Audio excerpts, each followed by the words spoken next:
The resonance of your voice, kind of like that how that you have that little vibration thing. Because people can hear deeper tones than they can high-pitched ones. Yeah.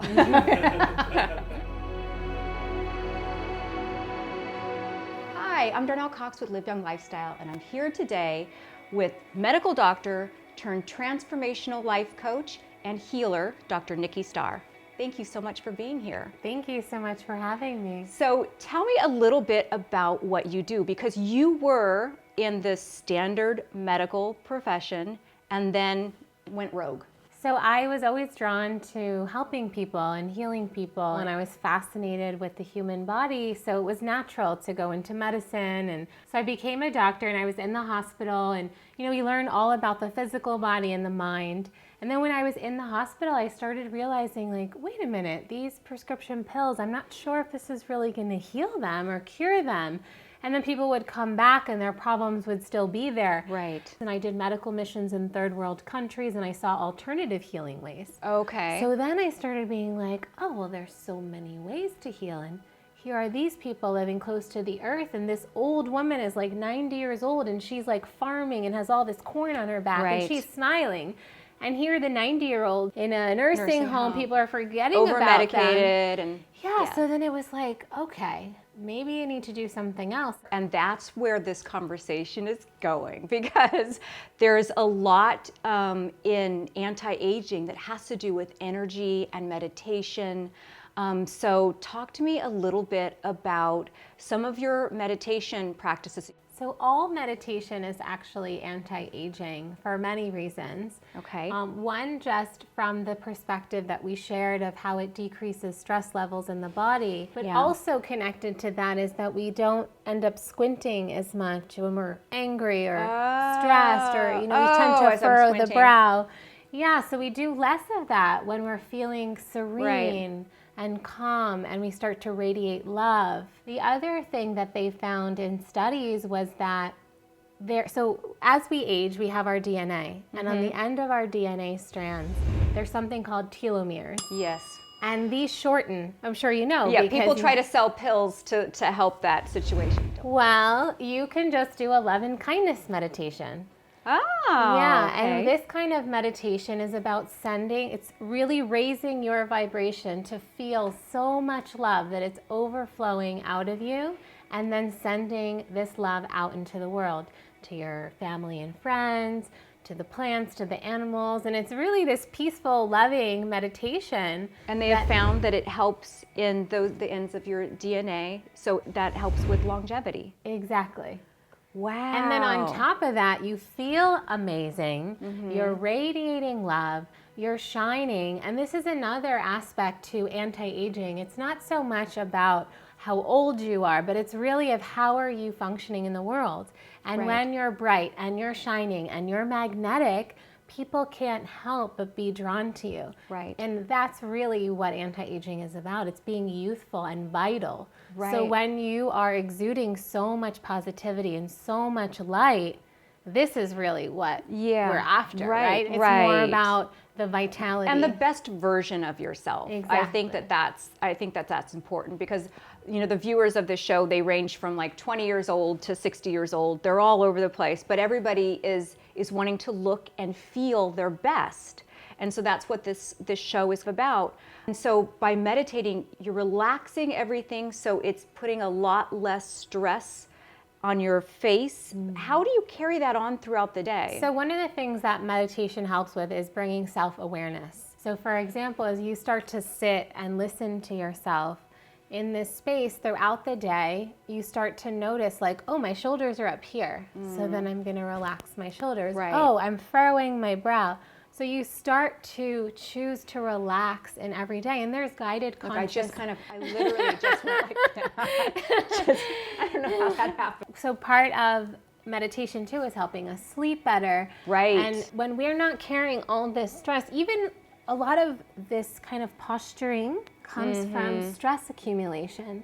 Right. So to really have our posture, it's about ridding and not added on breathing. stress. This is like a non-breathing pose, but if everything is opened, that is somebody who's used to taking deep breaths through meditation or Exactly. exercise. Or So there is also breath meditations, even belly breathing, where for 10 minutes you set an alarm and you lay down and you breathe into your belly. So you're really expanding from where the you can inside feel out. it rise. Exactly. Yeah.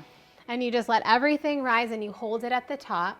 And so you're expanding from the inside out, and then you exhale, let it all out, and again, hold at the bottom. And doing this for 10 minutes, this is releasing tension from the body, stress from the body. You need less sleep when you do this because you're doing all this processing. Because actually, Right. when you sleep, it's a time for metabolism. It's Yeah. actually not a time where you're consciously relaxing. Right. So this is There's a lot going on when you're sleeping. That's why you need your 8 hours. And they find sometimes when I'm really highly meditated, I only need like 6 hours and I'm like up and I'm like ready to go and I'm like so inspired with all my tasks and things that I'm doing and creating in the world. So it's really Because you've keeping had like probably a deeper sleep. It's like people that exercise as well. If you exercise on a regular basis, you sleep deeper. You sleep faster, you sleep deeper, your stress is less. It's the same for meditation. Yes, because it Wow. also helps with how we are seeing the world, the way our brain is functioning. It really optimizes how we function in the world. So this is a type of like self-healing because you're a healer. So by meditating, by teaching people to meditate, you're kind of teaching them to self-heal. Exactly. I love that. And people start to feel energies. And another reason why people feel less stress when they meditate, personally, I believe it's because life becomes more clear. You're not thinking like, am I supposed to do this or am I supposed to do this?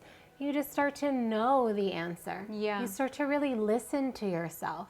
You slow down. You're not as reactive. You're not as pushy. You're kind of allowing life to come to you. Really, if you want to sit in your queen seat, it's like, meditate. I love that. I need a queen seat. Yeah, and even like Wow. visualizing you becoming the magnet for all that you want to attract into your life. So you're not out there making it happen, stressing, working so hard. It's like, do less, receive more. Now, what about the people out there that I know are going to say like, I've tried to meditate, I can't meditate. There are people that they have a hard time doing that. You know, when I first started meditating, I'd sit there and automatically I'm thinking, what do I need to get at the grocery store, or what's going on with certain kids. So there are people that it's very hard for them to do that. Do you have any suggestions for? I mean, is it just practice? Keep Well, trying? actually, first is let's debunk what is meditation. So meditation is a concentration practice. So what that means is a one point of focus. So let's say if you're doing the love and kindness. In that meditation, your focus is on sending this love out into the world. So then your mind is occupied. You are busy doing something. So you don't really Right. have the time to have those thoughts. So if, let's say, you're doing a very simple meditation, like just focusing on your breath and breathing deeply, yes, and maybe you're getting bored, like, oh, I'm doing this so much, so then Right. the mind wanders, but then you're like, oh, wait, I'm having this thought, okay, and then I just come back. Come back to the breath. So it's like going to the gym. You know how you strengthen your muscles the more that you do it? That's why it's called a meditation practice. Right. And there's some seatings where for 10 minutes you might be great, or maybe one seating for 1 minute. Your attention, Right. but then it's okay. It's like, okay, so that time I didn't meditate as well, but the fact that you slowed down and you still receive the benefits, believe it or not. Yeah. I first started getting into it, you know, more seriously when I found walking meditation, which is, I don't know if I've explained it in a post before, which is when you walk and every step that you take, you know, kind of associate it with an inhale or an exhale. So it's very much like a vinyasa flow for yoga, where every movement has that breath. And I felt like it's kind of like rubbing your tummy and patting your head. Wow, I just did that right. That was a miracle. But walking meditation is like that, doing those two things, walking and not falling, and the breath. It was really hard to have my thoughts go somewhere else.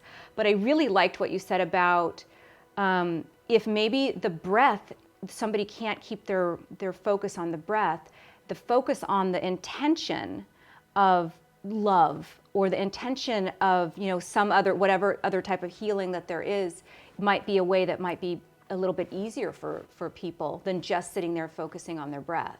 Yes. And also sound meditations help people a lot too. So, you know, those little metal singing bowls? I have one right over there. Yeah. It's on the table. So playing that is Yeah. keeping, and there's something about the sound of the metal ringing. That's the moment that the silence comes for people, and they can listen to their intuition or however they're feeling guided, or just have a moment of pause. Right. But it does something to the cells in the brain, and the thoughts stop.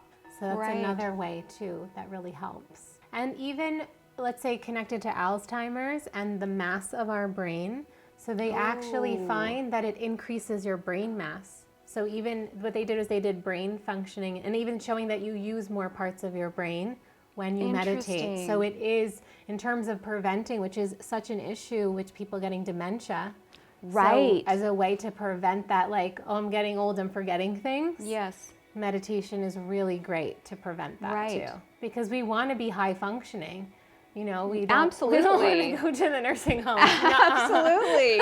We want to remember our children's names and like what we did last year. And it's interesting that meditation can actually help improve that, because you would think if your brain was all over the place, like mine is half the time, that you'd be thinking about all these different things, and that would like light up an MRI more than if you were actually having that kind of focal point of thought. Well, how it also helps you too is that I feel that it gives you superpowers. So what I mean by that, I mean, we all want superpowers. Who doesn't want superpowers? In the sense that it makes you more intuitive and psychic, and it's like time starts to slow down, and you tend to arrive everywhere on time. Life just happens more gracefully when you start to meditate, because for me, I feel we're starting to connect to life at an energetic level, because everything is energy first. You know, even modern science is saying this. When you look at quantum physics, we are energy too. Right. And we have a whole energy field. And there's meditations that even support us in, like, just like you brush your teeth, clearing your energy fields. And this too makes you feel lighter and brighter. Right. So that's why people sage and do all of that kind of stuff to kind of clear that all out. Exactly. And that too, personally, I feel like you will feel younger and lighter if you use those techniques. Yeah. Which I use them, you know, I do a smudging on clients, and they're like, oh. Wait, what does that mean, a smudging? It's I would have brought my smudge feather to show you. Am I going to get smudged? So it's been around since, you know, native tribes even still use it. So even before Western medicine, smudging was around, where you use the allies of plants and animals, meaning the animal of the birds, like the energy, in like you know, Native Americans have used it. Right. And so what you do is with that, and then you burn sage or Palo Santo or an incense stick. There's even studies that show the smoke from these plants kills bacteria in the air. So when you use the feather with this smoke and you do like a cleansing, it's like a clearing of your aura. People feel lighter. Even their faces look more relaxed after doing one. Wow. It's really so maybe no more need for Botox. I need to be smudged. Please smudge me all over. Yeah. And so this is all connected to energy. I like to call it energy medicine. Yeah. So when we're really healing our energy, we feel great. And this is really connected to our vitality. Right. So it's basically it's mind, body, spirit. It's like the whole package. I love that. So where can our viewers find you?